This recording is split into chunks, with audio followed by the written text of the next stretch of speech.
Hey guys, good morning. কি খবৰ আপোনালোকৰ আশা কৰো সকলোৱে ভালে আছে। সো মই আহিলো আমাৰ বগানৰ মাজত থকা মাটি 3 বিঘাত কুৰ মাৰিবলে মানে কঠিয়াতলি উলাবলে কাৰণে কিন্তু আহিয়ে দেখিলে যে পথাৰৰ অৱস্থা একেবাৰে বেয়া হৈ আছে কাৰণ যোৱা কিছুদিন ধৰি একেবাৰে বৰষুণে নাই যাৰ বাবে পথাৰৰ মাটি একেবাৰে শুকাই আছে আৰু পথাৰৰ ওচৰত লাগি থকা পুখুৰীটো একেবাৰে শুকাই আছিল। সো এনে অৱস্থাতটো কঠিয়া পেলোৱা সম্ভৱেই নহয় কিন্তু তথাপিও মই আৰু মোৰ লগৰ কঁঠালগুটি দুইটাই মিলি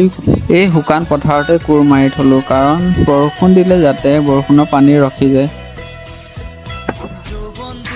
তাৰপিছত মই মোৰ টোটোখন লৈ মানে মোৰ লালপাৰীক লৈ আহোঁ গা ধুৱাবলৈ কিন্তু আজি আনিছোঁ পুখুৰী পানীত ধুবলৈ কাৰণ আমাৰ ঘৰৰ ওচৰৰ মটৰ মানে চামাৰচেবুলৰ পানীটো বহুত আইৰণ আহে যাৰ বাবে ষ্টিলৰ বডি হোৱা ষ্টিলৰ ৰংটো য়েল্লো কালাৰ হৈ গৈছে সেইবাবে পুখুৰী পানীত ধুবলৈ লৈ তাৰপিছত আহি যাম মই কাঠৰ ভাড়াত মানে ঘৰৰ ওচৰৰে খুৰা এজনৰ কাঠ নিবলগীয়া আছিলে যাৰ বাবে মোক লৈ আহে কাঠৰ মিললৈ আৰু আজিলৈ ইমানে লগ পাম আকৌ নতুন এটা ভিডিঅ' লৈ।